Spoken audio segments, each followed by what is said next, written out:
서울의 스카이라인이 거대한 회색 괴물처럼 창밖에 웅크리고 있었다.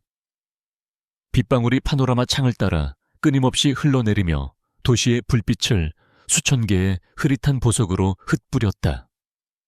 펜트하우스 내부는 최고급 자재와 디자이너의 감각으로 꾸며져 있었지만 그 넓고 화려한 공간에는 미묘한 공허함이 감돌았다. 그 공허함의 중심에 서연우가 있었다. 그녀는 거실 한가운데 놓인 물레 앞에 앉아 있었지만 그녀의 손은 움직임을 멈춘 채 축축한 흙덩이 위에 가만히 얹혀 있었다. 그녀의 시선은 창밖에 비 내리는 도시를 향하고 있었지만 마음은 오직 한 사람. 그녀의 남편 강태민을 기다리고 있었다. 그녀에게 강태민은 세상의 전부였다. 단순한 사랑을 넘어선 구원과도 같은 존재였다.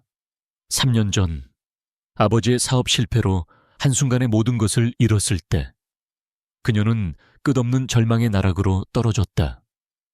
화려했던 삶은 신기루처럼 사라졌고 주변 사람들은 썰물처럼 빠져나갔다. 세상에 홀로 남겨진 듯한 기분. 다시는 햇빛을 볼 수 없을 것 같던 그 어두운 시절에 빛처럼 나타난 사람이 바로 태민이었다. 그는 흔한 재벌 2세들처럼 거만하거나 과시적이지 않았다. 대신 조용하고 묵묵하게 그녀의 곁을 지켰다. 그는 그녀의 눈물을 닦아주기보다 그녀가 스스로 눈물을 닦고 일어설 수 있도록 손을 내밀어 주었다. 그의 도움으로 그녀는 잊고 있던 꿈, 도예가의 길을 다시 걸을 수 있었고 작은 공방을 열어 재기할 수 있었다. 태민과의 결혼 생활은 꿈과 같았다. 그는 언제나 다정했고 사려 깊었으며 그녀의 모든 것을 존중해 주었다. 대한민국에서 가장 주목받는 젊은 CEO 중 한 명인 그는 밖에서는 얼음처럼 차갑고 냉철한 승부사로 알려져 있었지만 집에 돌아오면 언제나 그녀에게만은 따뜻한 미소를 보여주는 남자였다. 그의 완벽함은 그녀의 삶을 안정시키고 과거의 상처를 부드럽게 감싸주었다. 그래서 연우는 그를 절대적으로 신뢰했다. 그의 세계에는 오직 자신만이 존재하며 자신의 세계 또한 그로 가득 차 있다는 사실을 한 번도 의심해 본 적이 없었다. 그녀의 사랑은 견고한 성이었고 신뢰는 그 성을 지키는 단단한 벽이었다. 현관문 디지털 도어록에 익숙한 기계음이 들렸을 때일 때 연우는 비로소 상념에서 깨어났다. 그녀는 재빨리 손을 씻고 현관으로 달려나갔다. 피곤한 기색이 역력했지만 태민은 아내를 보자마자 부드러운 미소를 지었다. 기다렸어 미안. 회의가 길어져서. 아니에요. 힘들었죠. 어서 들어와요. 연우는 그의 손에서 서류 가방을 받아들고 그가 편안한 실내복으로 갈아입을 수 있도록 도왔다. 그가 비에 젖은 재킷을 벗을 때 연우의 코끝에 낯선 향이 스쳤다. 그것은 그녀가 쓰는 플로럴 계열의 향수와는 다른 좀 더 성숙하고 우아한 느낌의 오키드 향이었다. 순간적으로 그녀의 미간이 살짝 좁혀졌지만 이내 마음을 다잡았다. 중요한 여성 클라이언트라도 만났겠지. 그의 비즈니스 세계는 그녀가 상상할 수 없는 수많은 사람들과의 만남으로 이루어져 있었으니까. 사소한 것에 신경 쓰지 말자고 스스로를 타일렀다. 저녁은요, 뭐라도 차려줄까요? 아니, 괜찮아. 오면서 간단히 먹었어. 당신은? 나도요. 그럼 따뜻한 차라도 한 잔 줄게요. 그녀는 부엌으로 향했고 태민은 지친 걸음으로 침실로 향했다. 그가 지나간 자리에 남은 낯선 향수 냄새가 연우의 마음을 미세하게 핥히었지만 그녀는 애써 무시하며 찬물을 끓였다. 잠시 후 태민이 샤워를 마치고 편안한 옷차림으로 나왔다. 연우는 그에게 따뜻한 캐모마일 차를 건네며 그의 맞은편 소파에 앉았다. 태민은 말없이 차를 마시며 창밖을 바라보았다. 그 모습은 한 폭의 그림처럼 완벽했지만 오늘따라 그와 그녀 사이에 보이지 않는 얇은 유리벽이 있는 것처럼 느껴졌다. 그녀는 어색한 침묵을 깨고 싶었다. 그래서 그의 옷가지를 정리하다가 발견한 작은 이질감에 대해 무심한 척 물었다. 오늘 사무실 밖에도 나갔었어요. 바지 밑단에 흙이 좀 묻어 있던데. 그녀의 질문에 태민의 찻잔을 들고 있던 손이 순간적으로 멈칫했다. 아주 짧은 순간. 그의 눈동자에 당황한 기색이 스쳐 지나갔지만 그는 곧바로 태연한 표정으로 돌아왔다. 그는 피식 웃으며 바지를 내려다보는 신용을 했다. 아, 이거 그러게 아마 주차장에서 묻었나 봐. 오늘 비가 많이 와서 그런지 바닥이 엉망이더라고. 하루 종일 회의실에만 갇혀 있었는데. 그의 대답은 너무나 자연스러웠고 논리적으로도 흠잡을 데가 없었다. 하지만 연우는 알 수 있었다. 아주 미세한 차이. 평소에 그라면 정말 어디라고 되물으며 옷을 확인했을 텐데 오늘의 그는 마치 준비된 대답을 하는 사람처럼 보였다. 그 짧은 순간의 부자연스러움이 그녀의 심장을 차갑게 식혔다. 그녀는 더 이상 묻지 않았다. 더 묻는 것은 그를 향한 불신을 드러내는 것과 같았기에 그녀는 그럴 수 없었다. 그렇구나. 피곤할 텐데 어서 쉬어요. 연우는 미소를 지으며 자리에서 일어났다. 하지만 그 미소는 어딘가 모르게 씁쓸했다. 그날 밤 연우는 태민의 품에 안겨 잠이 들었지만 잠은 쉽사리 오지 않았다. 그의 고른 숨소리를 들으며 그녀는 그의 가슴에 옅게 남아있는 낯선 향수 냄새와 그의 거짓말일지도 모르는 변명을 떠올렸다. 견고하다고 믿었던 신뢰의 성벽에 눈에 보이지도 않는 아주 작은 균열이 생겨나고 있었다. 그 균열 사이로 스며드는 차가운 바람은 다가올 폭풍의 전조임을 그녀는 아직 알지 못했다. 완벽했던 그녀의 세상에 짙고 어두운 그림자가 드리워지기 시작한 밤이었다. 아내의 고른 숨소리가 고요한 침실을 채웠다. 강태민은 잠든 서연우의 얼굴을 어둠 속에서 가만히 내려다보았다. 달빛이 커튼 틈으로 스며들어 그녀의 뺨 위로 부드럽게 흘러내렸다. 세상의 모든 평온함이 그곳에 머물러 있는 듯했다. 하지만 태민의 마음은 지옥의 불길에 휩싸인 듯 고통스러웠다. 아까 거실에서 나눴던 짧은 대화가 그의 뇌리에서 떠나지 않았다. 아마 주차장에서 묻었나 봐. 너무나 쉽게 튀어나온 거짓말. 그 거짓말이 사랑하는 아내의 맑은 눈동자를 어떻게 흐리게 했는지 그는 똑똑히 보았다. 그는 연우를 속이고 싶지 않았다. 그녀에게 단 하나의 비밀도 만들고 싶지 않았다. 하지만 그는 말할 수 없었다가 어제웠다. 진실의 무게는 너무나도 무거웠고 그 무게를 연우의 가녀린 어깨에 짊어지게 할 수는 없었다.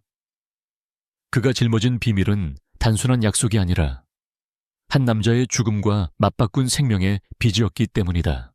그의 생각은 어김없이 2년 전 그날의 비 내리는 밤으로 거슬러 올라갔다. 폭우가 쏟아지던 외곽 국도. 와이퍼가 쉴 새 없이 움직였지만 시야는 흐릿했다. 옆자리에는 그의 인생 멘토이자 유일한 형제 같았던 박진우가 앉아 있었다. 중요한 계약을 성공적으로 마치고 돌아오는 길. 두 사람은 미래에 대한 희망에 부풀어 있었다. 그때였다. 중앙선을 넘어 미끄러지며 달려오는 거대한 트럭의 헤드라이트가 시야를 하얗게 불태웠다. 태민이 얼어붙은 순간 진우는 본능적으로 그를 향해 몸을 날리며 소리쳤다. 태민아, 피해. 진우의 몸이 그를 덮치는 동시에 끔찍한 충격음과 함께 세상이 뒤집혔다. 다음에 눈을 떴을 때 그는 찌그러진 차체와 피비린내 그리고 귓가를 때리는 빗소리 속에 있었다. 그의 위에는 피투성이가 된 진우가 쓰러져 있었다. 진우는 희미해져 가는 의식 속에서 간신히 태민의 옷깃을 붙잡았다. 태민아, 수연이랑 민준이 부탁한다. 형 정신 차려요. 곧 구급차가 올 거예요. 태민의 절규에도 불구하고 진우의 눈은 초점을 잃어가고 있었다. 그는 마지막 힘을 다해 속삭였다. 우리 가족들, 그 사람들한테서 지켜줘, 약속해줘. 그것이 진우의 마지막 말이었다. 자신을 밀치고 대신 죽음을 맞이한 형. 그 형의 마지막 유언은 태민의 심장에 지워지지 않는 낙인처럼 새겨졌다. 그는 진우의 장례식장에서 오열하는 아내 한수연과 아빠의 죽음을 이해하지 못한 채 넋을 잃고 서 있던 아들 박민준을 보며 맹세했다. 자신의 남은 인생을 걸고서라도 두 사람을 지키겠다고. 그 맹세가 바로 오늘 저녁 그가 연우에게 거짓말을 하게 만든 이유였다. 퇴근 후 그는 자신의 펜트하우스가 아닌 서울 변두리의 낡은 아파트로 향했다. 진우가 남긴 보험금과 유산을 노리는 탐욕스러운 형제들로부터 수연과 민준을 보호하기 위해 태민은 일부러 세상에 눈에 띄지 않는 조용한 곳에 그들을 위한 보금자리를 마련해 주었다. 그는 초인종을 눌렀고 문이 열리자 5살배기 민준이가 그를 보고 환하게 웃으며 달려왔다. 아저씨, 태민은 아이를 번쩍 안아들었다. 아이의 천진난만한 웃음 속에서 그는 진우의 모습을 보았다. 마음 한구석이 시큰거렸지만 그는 애써 미소를 지으며 아이의 머리를 쓰다듬었다. 수척한 얼굴의 한수연이 조용히 그를 맞았다. 그녀의 얼굴에는 깊은 슬픔과 경계심이 함께 서려 있었다. 어서 와요, 태민 씨. 네. 형수님, 민준이 저녁은 먹었고요. 네, 방금 막 먹었어요. 민준아, 아저씨한테 인사드려야지. 그는 아이와 함께 거실 바닥에 앉아 레고를 조립했다. 아이가 화분 옆에 자리를 잡는 바람에 무릎을 꿇고 블록을 쌓던 그의 바지 밑단에 흙이 묻었다. 민준이는 새로 산 공룡 로봇을 자랑하며 신나게 떠들었고 태민은 아이의 이야기에 귀를 기울이며 맞장구를 쳐주었다. 그 순간만큼은 그는 무거운 책임을 잊고 그저 하나의 좋은 친구가 되어주었다. 그가 가져온 장난감과 식료품에 수연이 고마움을 표하며 그를 가볍게 안았을 때 그녀의 옷에 배어있던 향수 냄새가 그의 옷으로 옮겨갔다. 아이가 잠든 후 두 사람 사이에는 무거운 침묵이 흘렀다. 수연이 먼저 입을 열었다.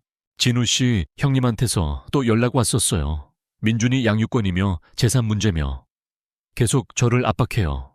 태민 씨 아니었으면 전 정말 어떻게 해야 할지 몰랐을 거예요. 걱정 마세요. 형수님, 변호사 통해서 다 처리하고 있으니까요.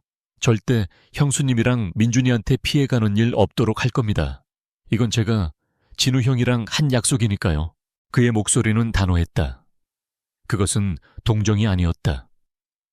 그것은 자신의 목숨을 빚진 자의 무거운 책임감이었다. 아파트에서 나올 때 그의 어깨는 청은망은 무거웠다. 그는 두 개의 삶을 살고 있었다. 하나는 사랑하는 아내 연우와 함께하는 완벽하고 행복한 삶. 다른 하나는 죽은 친구의 그림자와 무거운 약속이 깃든 비밀스러운 삶.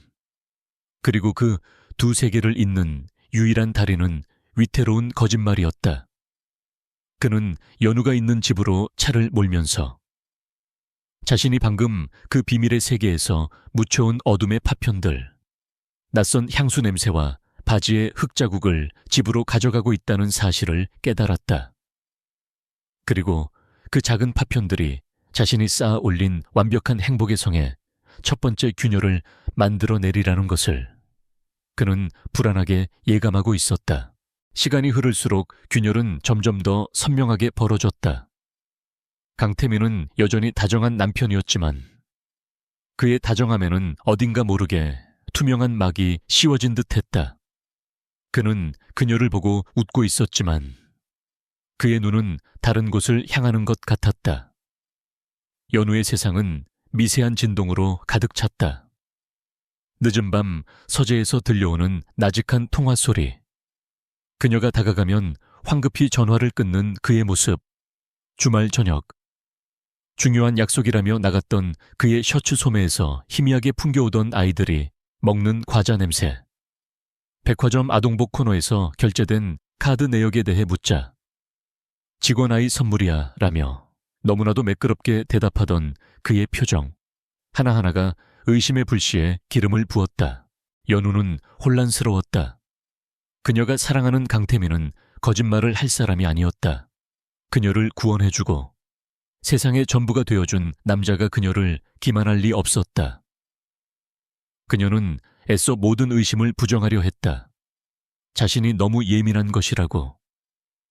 과거의 상처가 자신을 불필요한 불안감에 시달리게 하는 것이라고 스스로를 채찍질했다. 하지만 한번 뿌리내린 의심의 씨앗은 걷잡을 수 없이 자라나 그녀의 마음을 온통 뒤덮었다. 밤에는 잠을 설쳤고 낮에는 물레에 집중할 수 없었다. 흙을 빚는 그녀의 손끝은 예전의 섬세함을 잃고 자꾸만 미끄러졌다. 그녀의 삶의 축이었던 신뢰가 흔들리자 모든 것이 무너져 내리는 듯 했다. 결국 그녀는 더 이상 이 불확실성을 견딜 수 없다고 판단했다.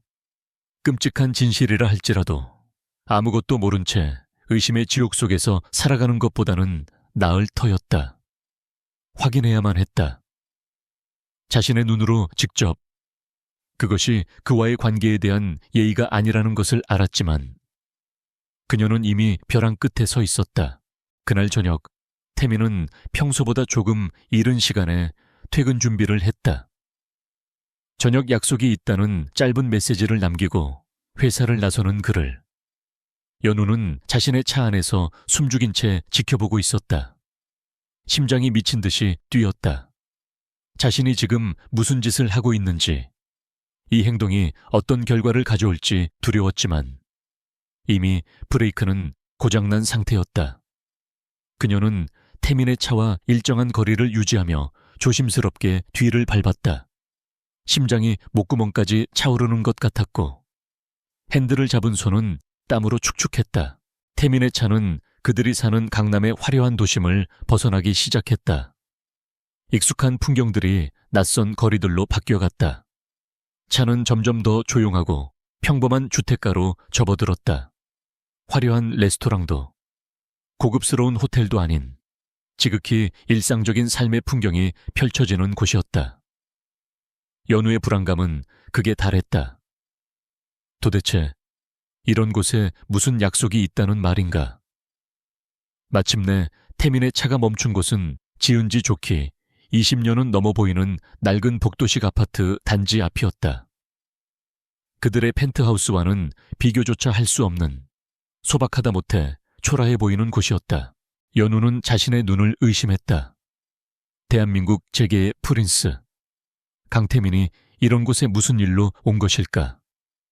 그녀는 차 시트 깊숙이 몸을 숨긴 채 그를 지켜보았다.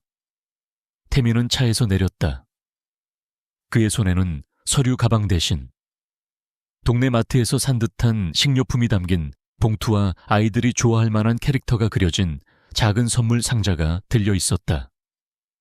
그는 주변을 한번 둘러보더니 너무나도 익숙하고 자연스러운 걸음으로 아파트 입구로 향했다.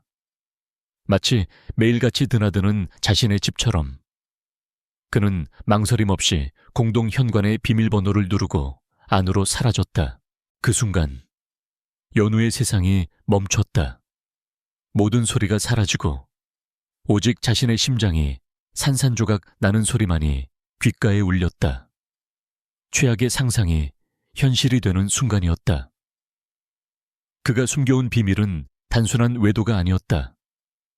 그는 또 다른 삶을 살고 있었다. 식료품과 아이의 선물. 그것은 일회성 만남이 아닌 꾸준한 관계.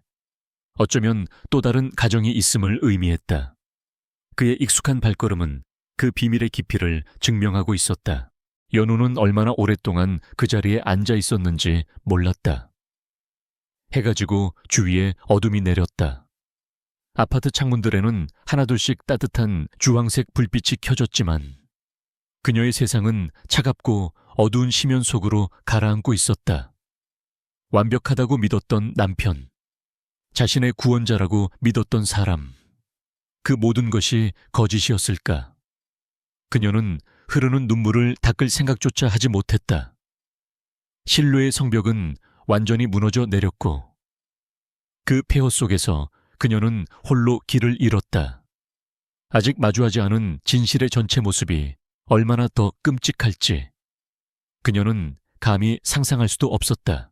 그날 이후 서연우의 시간은 두 조각으로 나뉘었다. 남편 강태민이 있는 낮과 그의 비밀을 곱씹는 밤, 그녀는 가면을 쓰는 법을 배웠다. 아침에는 아무렇지 않은 척 그의 넥타이를 매주었고 저녁에는 그의 피곤한 어깨를 주무르며 다정한 아내를 연기했다. 하지만 그녀의 미소는 유리처럼 차가웠고 그녀의 손길에는 온기가 없었다. 태민은 그녀의 미묘한 변화를 감지하는 듯 했지만 그는 묻지 않았고 그녀 또한 말하지 않았다. 두 사람 사이에는 투명하지만 결코 깨뜨릴 수 없는 벽이 세워졌다. 그들의 화려한 펜트하우스는 이제 텅 빈 무대와 같았고 그들은 서로에게 가장 낯선 관객이 되어 사랑이라는 연극을 하고 있었다. 그녀의 도예 작업실은 더 이상 안식처가 아니었다. 한때 흙의 부드러운 감촉과 물레의 규칙적인 회전이 주었던 평온함은 사라졌다. 이제 그녀의 손에서 빚어지는 모든 그릇들은 어딘가 비뚤어져 있었고 가마 속에서 이유 없이 금이 가기 일쑤였다. 그녀의 내면이 무너져 내리고 있음을 보여주는 징표였다. 그녀는 더 이상 의심의 무게를 견딜 수 없었다. 어둠 속에서 실체 없는 유령과 싸우는 일은 그녀의 영혼을 잠식했다. 그녀에게는 증거가 필요했다. 자신의 의심이 망상이 아니라는, 이 모든 고통이 그저 예민함 때문이 아니라는 명백한 증거. 그것이 자신을 산산조각 낼 칼날이 될지라도 그녀는 진실을 마주해야만 했다. 큰 결심 끝에 그녀는 인터넷에서 찾아낸 흥신소에 전화를 걸었다. 수화기 너머로 들려오는 건조한 목소리에 자신의 남편을 미행해달라고 의뢰하는 순간 그녀는 깊은 자괴감에 빠졌다. 사랑과 신뢰로 시작했던 관계의 끝이 이런 식이라니. 자신의 목소리는 형편없이 떨렸고 심장은 배신감과 죄책감으로 얼어붙는 듯 했다. 전화를 끊은 후 그녀는 한참 동안이나 멍하니 허공을 바라보았다. 돌이킬 수 없는 강을 건넜다는 것을 직감했다. 의뢰 후 며칠은 지옥과도 같았다. 매 순간이 가시밭길이었다. 태민의 다정한 목소리, 사소한 습관, 그녀를 향한 눈빛 하나하나가 그녀를 고문했다. 저 미소 뒤에는 어떤 진실이 숨어 있을까? 저 따뜻한 손길은 다른 누군가에게도 향하는 것일까? 기다림의 시간은 독처럼 그녀의 몸속으로 퍼져나갔다. 마침내 낯선 번호로부터 짧은 메시지가 도착했다. 요청하신 자료를 메일로 발송했습니다. 그녀는 작업실 컴퓨터 앞에 앉아 한참을 망설였다. 메일함을 여는 것이 판도라의 상자를 여는 것과 같다는 것을 알았다. 한번 열면 다시는 예전으로 돌아갈 수 없을 터였다. 하지만 그녀는 이미 선택의 여지가 없었다. 떨리는 손으로 마우스를 클릭하자 의뢰 결과 보고라는 제목의 메일이 화면에 나타났다. 첨부된 파일의 압축을 푸는 짧은 순간이 영원처럼 느껴졌다. 마침내 수십 장의 사진 파일들이 화면을 가득 채웠다. 그녀는 숨을 멈추고 첫 번째 사진을 클릭했다. 사진 속에는 한 여자가 있었다. 길고 검은 머리. 청순한 얼굴이었지만 깊은 슬픔이 어려있는 눈빛의 여자. 연우는 자신도 모르게 자신의 모습을 거울에 비춰보았다. 그리고 두 번째 사진, 해맑게 웃고 있는 남자아이였다. 5살쯤 되었을까. 아이의 웃는 모습이 기묘하게도 태민의 어린 시절 사진과 겹쳐 보였다. 연우의 심장이 바닥으로 곤두박질 쳤다. 다음 사진들을 클릭하는 그녀의 손은 격렬하게 떨리고 있었다. 공원 벤치에 나란히 앉아있는 태민과 그 여자. 여자는 무언가 괴로운 듯 얼굴을 감싸고 있었고 태민은 그런 그녀의 어깨를 감싸 안으며 위로하고 있었다. 연우가 한 번도 본 적 없는 깊은 연민과 안타까움이 가득한 표정이었다. 또 다른 사진에서는 태민이 무릎을 굽히고 아이의 운동화 끈을 묶어주고 있었다. 너무나도 자연스럽고 다정한 모습, 영락없는 아버지의 모습이었다. 가장 결정적인 것은 마지막 사진이었다. 세 사람이 함께 아이스크림을 먹으며 공원을 걷고 있는 모습. 태민은 아이의 손을 잡고 있었고 아이는 반대쪽 손으로 여자의 옷자락을 꼭 쥐고 있었다. 따스한 오후의 햇살 아래 그들은 완벽한 가족처럼 보였다. 태민의 얼굴에는 연우와 함께 있을 때와는 다른 종류의 평온한 미소가 걸려 있었다. 그것은 책임감과 애정으로 가득 찬 한 가정의 가장이 짓는 미소였다.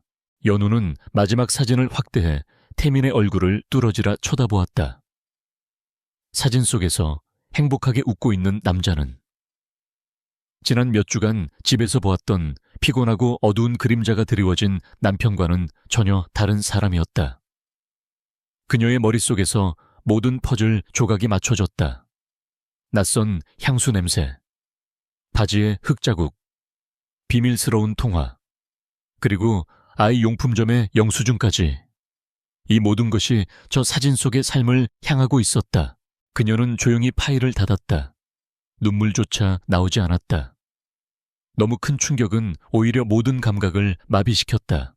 컴퓨터 화면이 꺼지자 검은 스크린 위로 넋이 나간 그녀 자신의 얼굴이 비쳤다. 의심은 이제 고통스러운 확신이 되었다. 그녀가 그토록 부정하고 싶었던 진실. 그녀의 완벽한 남편 강태민에게는 또 다른 가족이 있었다. 그녀가 알지 못하는 세상에서 그는 다른 여자의 남편이자 다른 아이의 아버지로 살아가고 있었다. 견고하다고 믿었던 그녀의 세계는 단 몇 장의 사진 앞에서 소리 없이 완전히 붕괴했다. 그날 밤 펜트하우스의 공기는 칼날처럼 차갑고 날카로웠다.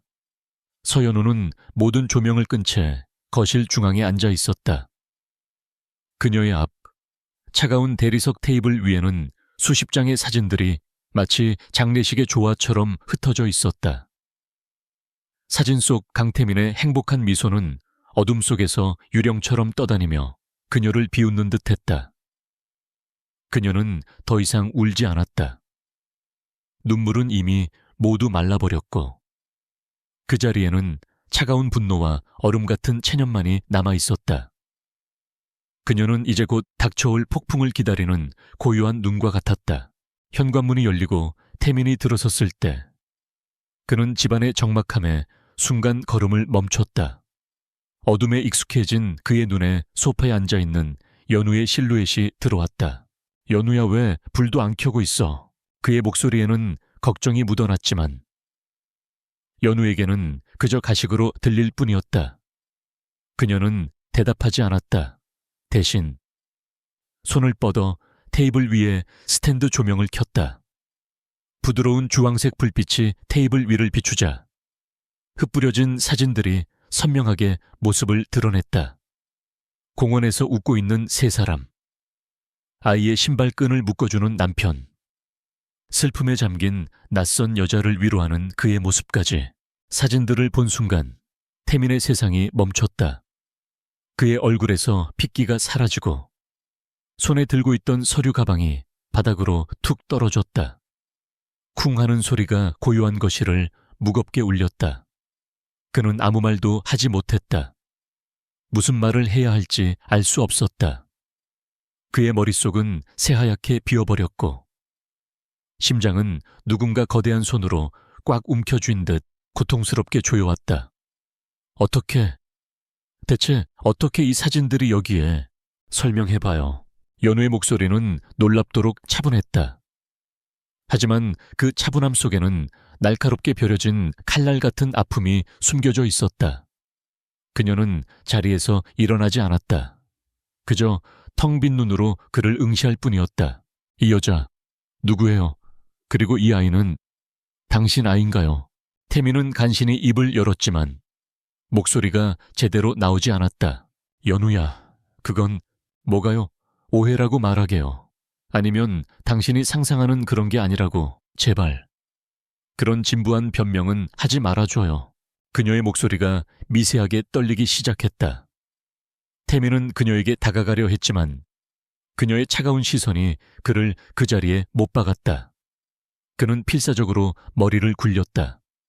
진우 형과의 약속, 형수님과 민준이를 지켜야 한다는 책임감. 진실을 말하면 모든 것이 복잡해질 것이다.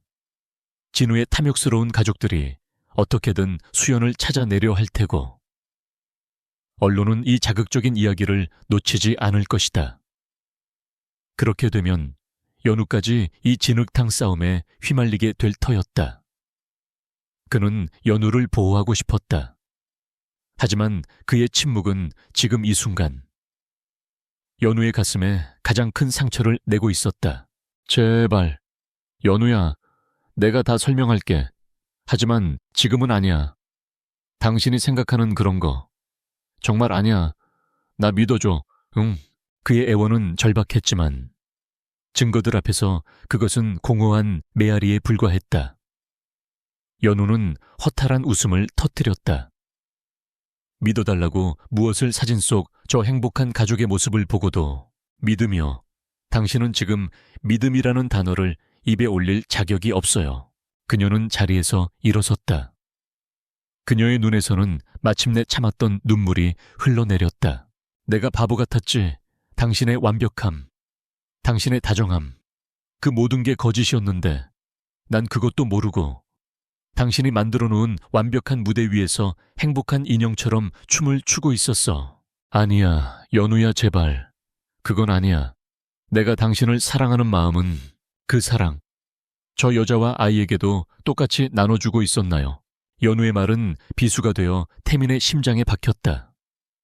그는 대답할 수 없었다. 아니라고 말해야 했지만 수연과 민준을 향한 그의 책임감과 연민 또한 진심이었기에 그의 입은 떨어지지 않았다. 그 찰나의 망설임, 그것이 연우에게는 긍정의 의미로 다가왔다. 모든 희망이 무너져 내리는 순간이었다. 그녀는 더 이상 아무것도 묻지 않았다. 더 이상 듣고 싶지도 않았다. 이미 그녀의 마음속에서 판결은 내려졌다. 거실에는 다시 무거운 침묵이 흘렀다. 폭풍은 요란한 소리를 내지 않았다. 그것은 모든 것을 집어삼키는 고요함 속에서 가장 잔인한 방식으로 두 사람의 세계를 파괴하고 있었다. 그들의 사랑과 신뢰가 쌓아 올린 견고했던 성은 이제 돌이킬 수 없이 무너져 내린 폐허가 되어버렸다. 침묵의 폭풍이 휩쓸고 지나간 다음 날 아침, 펜트하우스의 태양은 유난히 차갑게 느껴졌다. 서연우는 밤새 한숨도 자지 못했다. 텅 빈 눈으로 동이 트는 것을 지켜본 그녀는 마치 오랫동안 정해진 길을 걷는 사람처럼 조용히 침대에서 일어났다. 옆자리는 비어 있었다. 강태민은 서재 소파에서 밤을 보낸 듯했다. 더 이상 그의 온기를 느낄 수 없다는 사실이 이제는 슬픔이 아닌 무감각한 현실로 다가왔다. 그녀는 옷장으로 향했다. 하지만 태민이 사준 화려한 옷과 보석에는 눈길조차 주지 않았다. 그녀는 자신의 낡은 여행 가방을 꺼내 결혼 전부터 입었던 소박한 옷까지 몇 개와 자신의 도예 도구들만 묵묵히 챙겼다. 이 집에서 그녀의 것이라고 할 수 있는 것은 그것들 뿐이었다. 이 화려한 공간, 값비싼 가구들, 창밖으로 보이는 눈부신 도시의 풍경, 그 모든 것은 강태민의 아내라는 역할에게 주어진 무대 장치일 뿐, 서연우, 자신과는 아무런 상관이 없는 것들이었다. 짐을 싸는 내내 그녀의 움직임에는 어떠한 망설임도 없었다. 마음이 이미 떠난 자에게 물리적인 이별은 그저 뒤따라오는 절차에 불과했다. 마지막으로 그녀는 서재로 향했다. 어젯밤의 흔적이 고스란히 남아있는 테이블 위에 그녀는 하얀 봉투 하나를 올려놓았다. 그 안에는 그녀가 막 서명을 마친 이혼 서류가 들어있었다. 잉크가 차에 마르지 않은 그녀의 이름 석자가 지난 3년간의 사랑과 행복이 얼마나 허무하게 끝났는지를 증명하고 있었다. 그녀는 테이블 위에 흩어져 있던 사진들을 한 곳에 모아 그 봉투 옆에 나란히 두었다. 더 이상의 설명도 원망도 필요 없었다. 이것이 그녀의 마지막 대답이었다. 여행 가방을 끌고 현관문을 나서는 순간 그녀는 잠시 걸음을 멈추고 뒤를 돌아보았다. 한때는 세상에서 가장 안전하고 행복한 공간이었던 곳. 이제는 가장 큰 상처와 배신이 서려 있는 폐허. 그녀는 미련 없이 문을 닫았다. 철컥하고 문이 잠기는 소리는 그녀의 지난 삶에 대한 사망 선고처럼 들렸다. 태민이 뜬 눈으로 밤을 새운 서재에서 나왔을 때 집안은 죽은 듯이 고요했다. 그는 불안한 마음에 침실로 향했지만 그곳에는 차갑게 정돈된 침대만이 그를 맞았다. 옷장을 열어본 순간 그의 심장이 멎었다. 연우가 아끼던 소박한 옷들이 있던 자리가 텅 비어 있었다. 그가 사준 수많은 옷들은 마치 주인을 잃은 유령처럼 그대로 걸려 있었지만 그녀 자신을 상징하던 모든 것은 사라져 있었다. 그는 비틀거리며 거실로 나왔다. 그리고 테이블 위에 놓인 하얀 봉투를 발견했다. 떨리는 손으로 봉투를 열자 이혼 서류가 모습을 드러냈다. 서연우라는 이름 옆에 찍힌 도장이 그의 눈을 불태우는 듯했다. 그는 주저앉았다. 모든 힘이 몸에서 빠져나갔다. 지켜야 한다는 강박감. 말할 수 없는 진실의 무게가 그를 짓눌렀다. 연우를 잃었다. 자신의 어리석은 침묵이 그녀를 벼랑 끝으로 내몰았다. 그는 소리 없는 비명을 질렀다. 하지만 그의 고통을 들어줄 사람은 아무도 없었다. 그날 이후 강태민은 무너졌다. 그는 회사에 나가지 않았다. 낮에는 술을 마셨고 밤에는 그녀의 흔적이 남은 텅 빈 집을 유령처럼 배회했다. 책상 위에는 그녀가 만든 찻잔이 놓여 있었고 침대 옆에는 그녀가 읽던 책이 펼쳐져 있었다. 집안 곳곳에 그녀의 숨결이 배어 있었지만 정작 그녀는 없었다. 그는 스스로를 증오했다. 차라리 모든 것을 털어놓고 용서를 구했어야 했다. 그녀가 겪었을 고통과 배신감을 생각하면 가슴이 찢어지는 듯 했다. 하지만 이제 와서 후회한들 무슨 소용이 있겠는가. 같은 시간 연우는 자신의 작은 도에 작업실 한편에 마련된 좁은 간이 침대에 몸을 뉘었다. 펜트하우스의 푹신한 침대와는 비교할 수 없는 불편함이었지만 오히려 마음은 더 편안했다.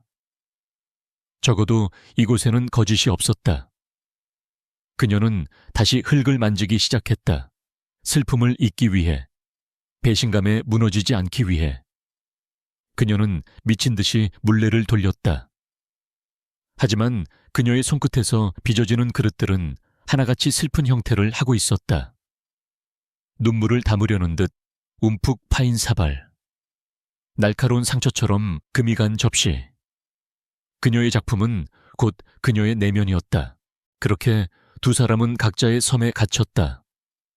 한 사람은 말할 수 없는 진실과 지독한 후회 속에서, 다른 한 사람은 부서진 신뢰와 깊은 상처 속에서, 서울이라는 거대한 도시 안에서 서로를 미치도록 그리워하면서도 결코 먼저 손을 내밀 수 없는 두 개의 외로운 영혼은 각자의 고통 속으로 서서히 침잠해 갔다. 강태민이 떠난 후에도 한수연의 작은 아파트에는 그가 남기고 간 흔적이 고스란히 남아 있었다. 아이의 키에 맞춰 낮게 달아준 방문의 안전 잠금 장치, 삐걱거리던 식탁 다리 밑에 고여준 종이, 그리고 얼마 전 민준의 생일 선물이라며 건네주고 간 거대한 공룡 로봇까지. 태민은 언제나 그림자처럼, 그러나 확실하게 그녀와 그녀의 아들의 삶을 지탱해주고 있었다. 하지만 최근 들어 그 그림자는 눈에 띄게 흔들리고 있었다. 예정된 방문을 갑자기 취소하는 일이 잦아졌고, 어렵게 얼굴을 비출 때면 그의 얼굴은 수척했으며, 잘 다려진 셔츠에서는 희미하게 술 냄새가 풍겼다. 평소 자기관리가 철저했던 그에게서는 상상할 수 없는 모습이었다. 수연은 불안했다. 그가 단순히 일이 힘들어 그러는 것이 아니라는 것을 직감했다. 그는 언제나 자신의 감정을 드러내지 않는 사람이었지만 지금 그의 눈빛에 서린 깊은 고통은 아무리 숨기려 해도 숨길 수 있는 종류의 것이 아니었다. 그녀는 그에게 짐이 되고 싶지 않아 아무것도 묻지 못했다. 하지만 걱정스러운 마음은 밤늦도록 그녀를 잠 못 들게 했다. 결국 그녀는 노트북을 열고 그의 이름을 검색하기 시작했다. 강태민. 언제나처럼 그의 성공적인 투자 이력과 인터뷰 기사들이 화면을 채웠다. 스크롤을 내리던 그녀의 손가락이 순간 멈췄다. 한 경제지의 작은 가십성 기사였다. 캐시벤처스 강태민 대표, 돌연 개인 사유로 휴가, 도예가 아내 서연우와 불화설 증폭. 기사의 내용은 추측이 대부분이었지만 불화라는 단어는 날카로운 파편처럼 수연의 눈에 박혔다. 심장이 차갑게 내려앉았다. 모든 조각들이 순식간에 맞춰졌다. 태민의 갑작스러운 변화, 그의 어두운 표정, 그리고 아내와의 불화설. 원인은 명백했다. 바로 자신과 민준이었다. 그의 아내가 자신들의 존재를 알게 된 것이다. 그리고 끔찍한 오해를 하고 있음이 틀림없었다. 태민이 왜 모든 것을 사실대로 말하지 못했는지도 짐작할 수 있었다. 죽은 친구와의 약속, 그리고 자신들을 보호하려는 그의 과도한 책임감 때문이었을 것이다. 죄책감이 파도처럼 그녀를 덮쳤다. 태민은 죽은 남편의 마지막 부탁을 지키기 위해 자신의 모든 것을 희생하고 있었다. 그는 자신과 민준에게 구원자였지만 정작 그의 삶은 그 약속 때문에 무너져 내리고 있었다. 그녀는 잠든 아들의 얼굴을 가만히 들여다보았다. 그리고 탁자 위에 놓인 남편 박진우의 사진을 바라보았다. 사진 속 진우는 환하게 웃고 있었다. 만약 진우가 살아있었다면, 그가 이 모든 상황을 본다면 과연 무엇을 원했을까? 자신의 가장 친한 친구가 불행해지는 것을 결코 아닐 것이다. 진우가 한 약속은 태민의 행복을 파괴하기 위한 족쇄가 아니었다. 수연은 더 이상 숨어 있을 수만은 없다고 결심했다. 더 이상 태민의 희생 뒤에 숨어 이 모든 고통을 외면할 수는 없었다. 그녀는 진실을 밝혀야만 했다. 설령 그로 인해 진우의 가족들에게 자신의 위치가 노출되는 한이 있더라도 이 끔찍한 오해를 바로잡아야만 했다. 그것이 죽은 남편에 대한 예의이자 자신들의 삶을 지켜준 태민에게 그녀가 할 수 있는 최소한의 도리였다. 그녀는 다시 컴퓨터 앞에 앉아 이번에는 서연우의 이름을 검색했다. 몇 번의 검색 끝에 그녀가 운영하는 도의 공방의 주소를 찾아낼 수 있었다. 다음 날, 수연은 민준이를 잠시 이웃집에 맡기고 무거운 발걸음으로 집을 나섰다. 심장은 불안과 두려움으로 미친 듯이 뛰었지만 그녀의 눈빛은 그 어느 때보다 단호했다. 한참을 달려 도착한 공방은 조용한 골목길에 자리 잡고 있었다. 연우 공방이라는 소박한 간판이 걸린 곳. 수연은 길 건너편에 서서 한참 동안이나 그곳을 바라보았다. 저 문을 열고 들어갈 용기가 자신에게 있는지 확신할 수 없었다. 그녀는 가방에서 낡은 지갑을 꺼내 그 안에 고이 간직해온 진우와 함께 찍은 낡은 사진 한 장을 꺼내보았다. 사진 속 남편의 미소가 그녀에게 힘을 주는 듯 했다. 그녀는 깊게 숨을 들이마셨다. 그리고 결심을 굳힌 채 공방을 향해 길을 건너기 시작했다. 이제 이 모든 오해의 매듭을 풀 시간이었다. 공방 문에 달린 작은 종이 청가한 소리를 내며 울렸다.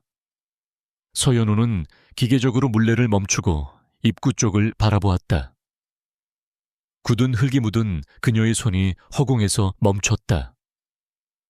문 앞에 서 있는 사람은 지난 몇 주간 그녀의 꿈속에 나타나 심장을 난도질하던 바로 그 여자였다.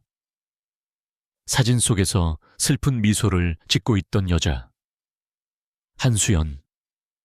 그녀가 왜 이곳에 연우의 온몸의 피가 차갑게 식는 것 같았다. 분노, 모멸감, 그리고 억누를 수 없는 슬픔이 한꺼번에 심장을 찔렀다. 그녀는 이곳까지 찾아와 자신을 조롱하러 온 것이라고 생각했다. 무서운 일이죠. 연우의 목소리는 마른 흙처럼 버석거렸다. 그녀는 자리에서 일어나지도 않은 채 경멸과 적의가 가득 담긴 눈으로 수연을 쏘아보았다. 그녀의 태도에 수연의 어깨가 움츠러들었지만 그녀는 물러서지 않았다. 그녀는 결심한 사람의 얼굴을 하고 있었다. 서연우 씨, 맞으시죠? 잠깐만 얘기 좀 할 수 있을까요? 당신과 할 얘기 없어요. 돈 문제라면 그 사람 변호사와 얘기하세요. 여긴 내 작업실이니 당장 나가줘요. 연우의 날카로운 말에 수연의 얼굴이 하얗게 질렸다. 하지만 그녀는 도망치는 대신 떨리는 손으로 가방에서 낡은 사진 한 장을 꺼내 연우에게 내밀었다. 사진 속에는 젊은 시절의 태민과 그 옆에서 어깨동무를 한 채 환하게 웃고 있는 낯선 남자가 있었다. 이 사람, 제 남편 박진우예요. 수연의 목소리는 가늘게 떨리고 있었다. 그리고 강태민 씨의 세상에 둘도 없는 친구이자 형이었어요. 연우는 사진으로 시선을 옮겼다. 사진 속 태민의 미소는 그녀가 한 번도 본 적 없는 꾸밈 없고 편안한 모습이었다. 그 옆에 남자는 시원시원한 이목구비에 선한 웃음을 짓고 있었다. 수연은 이야기를 시작했다. 처음에는 더듬거리던 그녀의 목소리는 과거를 회상하며 점점 더 또렷해졌다. 그녀는 태민과 남편 진우가 얼마나 막역한 사이였는지, 사업 파트너를 넘어 어떻게 서로의 삶을 지탱해주는 존재였는지에 대해 이야기했다. 그리고 2년 전, 그 비극적인 밤에 대해 털어놓았다. 빗길에 미끄러진 트럭이 덮치던 순간, 남편이 어떻게 태민을 차 밖으로 밀어내고 대신 죽음을 맞이했는지. 수연의 목소리는 울음으로 잠겨 있었다. 그 사람 마지막 말이 태민 씨한테 저랑 민준이 좀 부탁한다는 거였어요. 자기 형제들이 어떤 사람들인지 아니까. 저희가 걱정됐던 거죠. 태민 씨는 제 남편의 목숨과 맞바꿔 살아남았어요. 그 죄책감이 얼마나 큰지 상상도 못하실 거예요. 연우의 머릿속이 윙윙 울리기 시작했다. 그녀가 알던 세상의 모든 축이 무너져 내리는 기분이었다. 그녀가 보았던 사진 속 장면들이 전혀 다른 의미로 재구성되기 시작했다. 수연은 눈물을 훔치며 말을 이었다. 태민 씨가 저희를 비밀리에 도운 건 남편의 탐욕스러운 형제들 때문이었어요. 그 사람들은 남편이 남긴 보험금과 유산을 전부 빼앗으려고 했어요. 그래서 아무도 모르는 곳으로 저희를 이사시키고 자신의 존재를 철저히 숨긴 채 저희를 보호해 준 거예요. 아빠를 잃은 민준이에게는 아빠 같은 친구가 되어주었고 모든 걸 잃은 저에게는 유일한 버팀목이 되어주었어요. 그건 남녀 간의 사랑 같은 게 아니에요. 죽은 친구의 마지막 약속을 자신의 목숨을 걸고 지키고 있었던 것뿐이에요. 생사를 건 약속. 그 단어가 연우의 심장을 관통했다. 그녀가 보았던 공원에서의 행복한 모습은 아버지를 잃은 아이에게 잠시나마 행복을 선물하려는 한 남자의 필사적인 노력이었다. 슬픔에 잠긴 여자를 위로하던 다정한 손길은 가장 친한 친구의 아내를 향한 깊은 연민과 책임감이었다. 비밀의 아파트는 불륜의 장소가 아닌 세상의 위협으로부터 두 모자를 지키기 위한 피난처였다. 강태민의 모든 비밀스러운 행동들, 그의 침묵과 고뇌는 배신이 아니라 한 남자가 짊어질 수 있는 가장 무겁고도 숭고한 희생이었다. 저희는 태민 씨에게 사랑이 아니에요. 죽은 친구가 남긴 무거운 짐이에요. 수연의 마지막 말은 조용한 공방 안에 무겁게 내려앉았다. 연우는 그 자리에 얼어붙은 듯 서 있었다. 자신이 얼마나 끔찍한 오해를 했는지, 그리고 자신의 그 오해가 얼마나 잔인하게 그를 상처 입혔을지 깨달았다. 혼자서 그 모든 고통과 죄책감을 짊어지고 있었을 남편의 모습이 눈앞에 그려졌다. 그녀의 차가운 분노는 흔적도 없이 사라지고 그 자리에는 심장을 도려내는 듯한 거대한 후회와 미안함이 파도처럼 밀려왔다. 충격적인 진실은 그의 외도가 아니라 그녀가 상상조차 할 수 없었던 그의 거대한 사랑과 희생이었다. 한수연이 남기고 간 진실의 무게는 너무나도 무거웠다.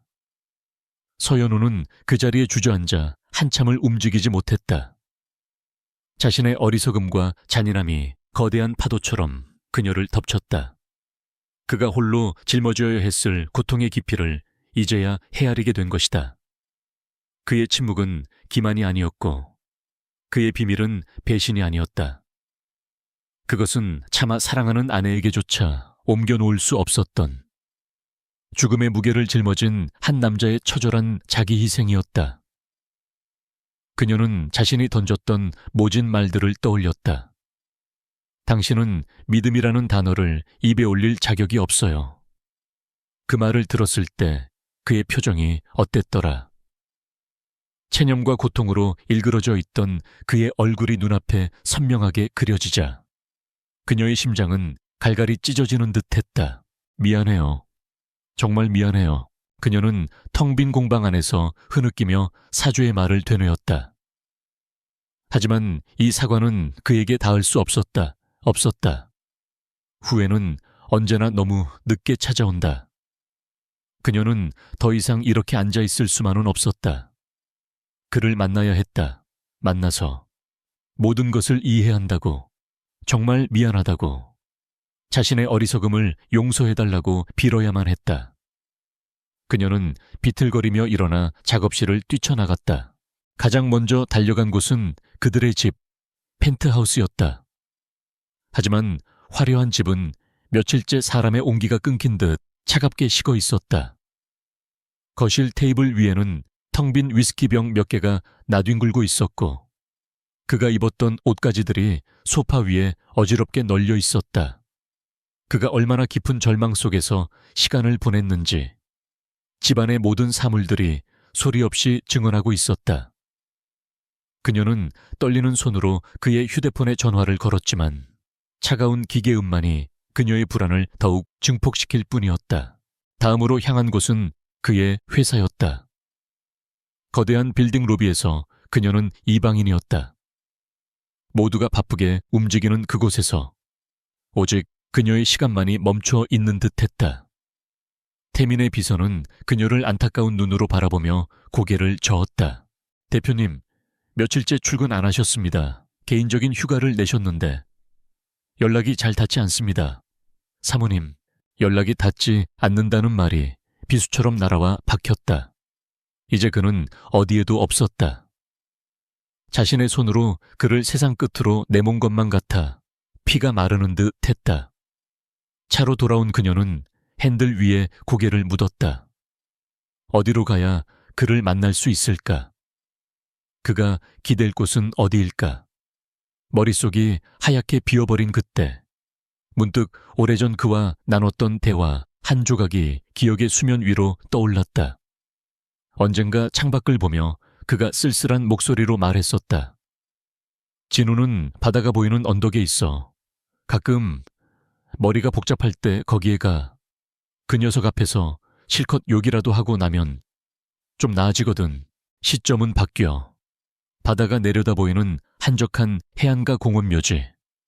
회색빛 하늘에서는 가는 비가 내리고 있었고 바다 안개가 자욱하게 피어올라 세상의 모든 색을 지우고 있었다. 강태민은 차갑게 젖은 잔디 위에 무릎을 꿇고 있었다. 그의 앞에는 박진우라는 이름, 석자가 새겨진 단정한 비석이 서 있었다. 값비싼 그의 수트는 빗물과 흙으로 얼룩져 있었지만 그는 아랑곳하지 않았다. 그는 텅 빈 눈으로 친구의 이름을 어루만지며 갈라진 목소리로 속삭였다. 미안하다. 진우야. 내가 다 망쳤어. 그는 더 이상 버틸 수 없었다. 지난 몇 주간 그를 짓눌러온 모든 것들이 한꺼번에 터져나왔다. 내 마지막 부탁 꼭 지키고 싶었어. 그런데 난 결국 아무것도 지키지 못했어. 형수님과 민준이를 지키려다가 내 세상의 전부였던 연우를 잃었어. 그의 어깨가 가늘게 떨리기 시작했다. 강인했던 남자의 모습은 온데간데 없었다. 오직 상처 입고 길을 잃은 한 영혼만이 친구의 무덤 앞에서 절규하고 있었다. 그 애한테 상처만 줬어. 내가 그 애를 얼마나 사랑하는지 제대로 말 한마디 못하고 그렇게 떠나게 만들었어. 나 이제 어떡하냐. 진우야, 나 이제 어떻게 살아야 하냐. 결국 그는 무너져 내렸다. 아이처럼 소리내어 울었다. 2년 전 친구를 잃었던 그날에도 흘리지 않았던 눈물이었다. 죄책감, 후회, 연우를 향한 그리움, 그리고 지독한 외로움이 뒤섞인 뜨거운 눈물이 빗물과 함께 그의 뺨을 타고 흘러내렸다. 세상에 오직 그와 죽은 친구, 그리고 끝없는 슬픔만이 존재하는 듯했다. 바로 그때였다. 묘지 입구에 차 한 대가 멈춰 섰다. 차에서 내린 연우는 비를 맞으며 묘비들 사이를 위태롭게 걸었다. 저 멀리 안개 속에서 익숙한 실루엣이 눈에 들어왔다. 한 남자가 비석 앞에 무릎을 꿇고 있었다. 절망으로 무너져 내린, 너무나도 익숙하고 그리웠던 그의 뒷모습. 연우는 그 자리에 멈춰 섰다. 그의 고통스러운 흐느낌이 비에 젖은 바람을 타고 그녀의 가슴으로 스며들었다. 빗줄기가 점점 굵어졌다. 서연우는 차가운 빗물이 옷을 적시는 것을 아랑곳하지 않고 무너져 내린 남편의 뒷모습을 향해 천천히 걸어갔다. 한 걸음 내디딜 때마다 그녀의 마음속에서는 후회의 파도가 거세게 일었다. 저 넓고 단단해 보였던 어깨가 저토록 외롭게 떨리고 있었다는 것을 그녀는 왜 이제야 알았을까? 그녀는 그의 바로 뒤에 멈춰 섰다. 그리고 떨리는 손을 뻗어 그의 젖은 어깨를 가만히 감쌌다. 그녀의 손길에 강태민의 울음이 멎었다. 그는 마치 유령이라도 본 듯 천천히 고개를 돌렸다. 빗물과 눈물로 흐려진 그의 시야에 꿈에서도 그토록 그리워했던 아내의 얼굴이 들어왔다. 그의 눈동자가 믿을 수 없다는 듯 크게 흔들렸다. 그가 무언가 말을 하려 입을 열었지만 아무 소리도 나오지 않았다. 연우는 그의 곁에 조용히 무릎을 꿇었다. 차가운 빗물이 그녀의 무릎을 적셨지만 그녀는 개의치 않았다. 그녀는 젖은 그의 얼굴을 두 손으로 부드럽게 감싸 쥐었다. 그리고 찢어지는 마음으로 가장 하고 싶었던 말을 꺼냈다. 여보, 미안해요. 내가 다 잘못했어요. 그녀의 목소리는 빗소리에 섞여 희미했지만 태민의 귀에는 천둥처럼 크게 울렸다. 당신이 얼마나 아팠을지, 얼마나 힘들었을지 아무것도 모르고 당신을 원망만 했어요. 나를 용서하지 마요. 태민은 그저 멍하니 그녀를 바라보다가 천천히 고개를 저었다. 그가 먼저 그녀의 손을 잡았다. 그의 손은 얼음장처럼 차가웠다. 아니, 내가 잘못했어. 당신을 처음부터 믿었어야 했는데 이 무거운 짐을 당신과 함께 짊어질 수 있다는 걸 내가 믿지 못했어. 당신을 혼자 아프게 만들었어. 내가 바보였어. 두 사람은 서로의 눈을 바라보았다. 그 눈빛 속에는 더 이상 오해도 원망도 없었다. 오직 서로를 향한 깊은 연민과 가슴 시린 사랑. 그리고 통안의 후회만이 가득했다. 연우는 그의 품에 무너지듯 안겼고 태미는 그런 그녀를 온 힘을 다해 끌어안았다. 빗속에서 두 사람은 오랫동안 서로를 놓지 않았다. 그것은 지난 아픈 시간들을 씻어내리는 용서와 화해의 눈물이었다. 폭풍은 그렇게 지나가고 있었다. 몇 달의 시간이 흘렀다. 계절이 바뀌고 서울의 하늘은 눈부시게 파랗고 햇살은 따사로웠다. 예전 그 사진이 찍혔던 바로 그 공원. 이제는 아픈 기억이 아닌 새로운 시작의 장소가 된 그곳에 네 사람이 함께 있었다. 강태민은 예전처럼 그네를 타고 있는 민준이의 등을 힘껏 밀어주고 있었다. 하지만 이번에 그의 얼굴에는 숨겨야 할 비밀의 무게가 아닌 진정한 행복의 미소가 걸려 있었다. 대여 높이요, 아저씨 더, 그리고 그의 바로 옆에는 서연우가 서 있었다. 그녀는 환하게 웃으며 민준이에게 손을 흔들어 주었고 이따금씩 태민의 등을 부드럽게 쓸어주었다. 그녀의 눈빛은 이제 그 어떤 의심도 없이 오직 사랑과 신뢰로 가득 차 있었다.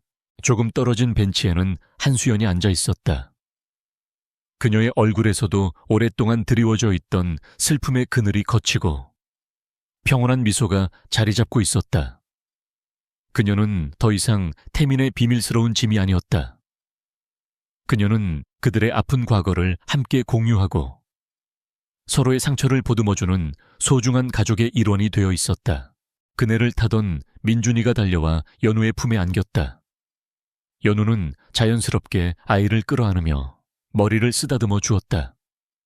그 모습을 바라보던 태민이 연우의 곁으로 다가와 그녀의 손을 부드럽게 잡았다. 두 사람은 말없이 서로를 바라보았다.